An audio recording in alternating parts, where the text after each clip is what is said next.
Então, né, a gente vai falar primordialmente de um dos pilares da nossa cerveja, que são as leveduras, né?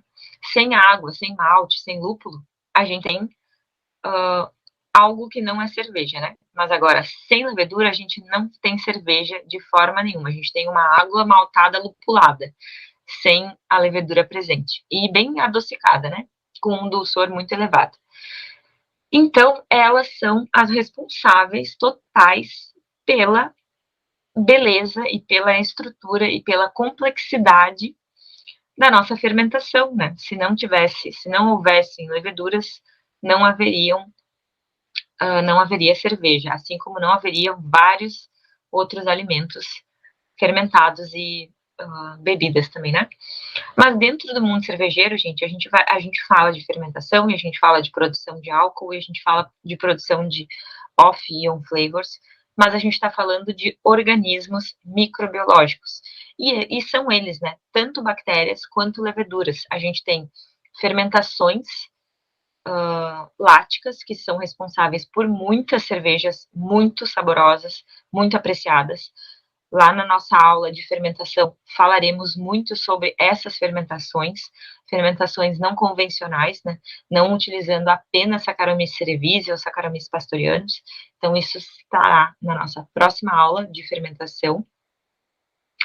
Mas um resumo do nosso processo cervejeiro. Eu acho que todo mundo aqui sabe, né? Eu quis trazer esse processo mesmo cervejeiro para a Rafa, principalmente, porque eu sei que ela é novata no mundo da cerveja. Então, é legal que tenha uma visualização total e geral, ampla de um processo cervejeiro. A gente começa lá no processo de plantação da nossa cevada, ou do nosso outro grão que será malteado, né? Não importa se é só cevada, pode ser trigo, pode ser arroz, pode ser, enfim, vários grãos, né, que estão envolvidos com o processo de fabricação em si, porque a gente vai extrair o amido desse grão depois, lá no nosso processo de mostura, né? Mas a gente tem a plantação de cevada, a gente tem a maceração da cevada, a gente tem a germinação dessa cevada, onde a gente interrompe essa germinação, porque a gente só começou a liberar o embrião, né, fazer com que o embrião crescesse, mas a gente interrompe essa vida e esse crescimento porque ela já liberou o amido necessário só para a estruturação daquele grão, para que aquele amido seja quebrado depois. A gente faz o processo de secagem, onde toda a secagem e toda a cor do nosso malte vai vir a partir desse processo de secagem, lá do nosso processo de malteação. Então, a gente tem maltes claros, maltes médios, maltes escuros, tudo isso, maltes café, maltes chocolate, maltes avermelhados, tudo isso está de acordo com a secagem do nosso malte, né? Mais torrados, mais tempo de secagem, mais claros, mais pálidos, menos tempo de secagem, né? Depois que a gente tem todo o grão pronto, seco, a gente realiza a moagem do nosso grão, seja ele qual for, tem a estrutura desse grão montada dentro de uma receita ideal, onde a gente tem proporções diferentes dos grãos que a gente quer para fazer a nossa cor, para fazer a nossa complexidade, para fazer a nossa estabilidade de espuma.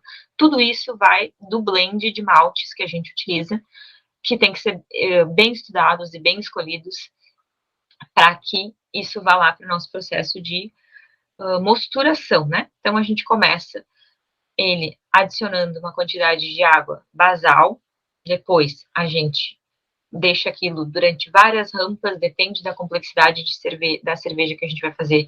Tem rampas distintas, a gente tem que extrair as alfa e beta amilase conforme a temperatura que a gente está utilizando de mostura. A gente filtra e clarifica esse mosto depois que a mostura já finalizou. A gente tem conversão, né, tem testes de conversão, os testes mais simples, caseiros, são utilizados com iodo, é o teste de sacarificação, da conversão desses amidos. Os testes laboratoriais podem ser feitos com espectrofotômetro, dá para a gente fazer rampas e curvas de quanto aquele lote daquela mostura que a gente está fazendo extraiu de amido. Então, para que a gente tenha de fato uma padronização, a gente pode quantificar esse amido produzido durante a nossa mostura. Tem como fazer isso, tem métodos para isso, não são métodos muito complexos, são métodos simples, se vocês se interessarem por isso, né, se a cervejaria de vocês tiver espectrofotômetro e vocês quiserem saber mais disso, vocês me peçam que eu traga o método para a gente discutir em aula, porque é um método bem enriquecedor. Depois disso, a gente passa da etapa de clarificação para a nossa fervura. Tem cervejarias, né, tem estruturas que têm um intermediário entre o filtrador, né, entre a clarificação, que é o lauter, e a fervura, e tem os que não tem, né, tem cervejarias que são tribloco, quadribloco, pentabloco, a Opa Beer, que era a cervejaria que eu estava até ontem, era pentabloco, tinha esse tanque intermediário entre o lauter e a fervura. Por quê? Porque isso faz com que a gente ganhe tempo, né? A gente vai filtrando e ao mesmo tempo transferindo o mosto já filtrado. E aí terminou, a gente retira o bagaço e bora para a próxima fabricação. Depois disso, gente, a gente tem o nosso separador, ou a nossa whirlpool, que é a agitação daquele mosto, para quê? Para que a gente faça uma densa camada de uma bolacha, né, do residual de todo a casca que ficou do nosso bagaço. E a gente tem bem uma pirâmidezinha sendo formada pelo residual dessa nossa braçagem. A gente resfria esse mosto e a gente passa agora para a etapa de fermentação, né, onde a gente adiciona o fermento. Reparem aqui vocês que a gente tem apenas um momentinho, né, um tanque, um exemplo falando sobre fermentação. Mas eu fico extremamente indignada com isso, né? Porque é uma etapa tão importante e é a etapa de mais tempo dentro do processo, quando a gente fala de escala industrial, né? Quando a gente fala de escala menor, o maior tempo vai ser de maturação para tentar clarificar essa cerveja e limpar. Mas numa etapa industrial, o maior tempo que a gente tem dentro da cervejaria é durante o processo de fermentação. E é onde, de fato, a cerveja está sendo feita, onde ela está sendo produzida, né? Porque até ali a gente produziu um caldo de açúcar. Foi isso que a gente forneceu para a levedura.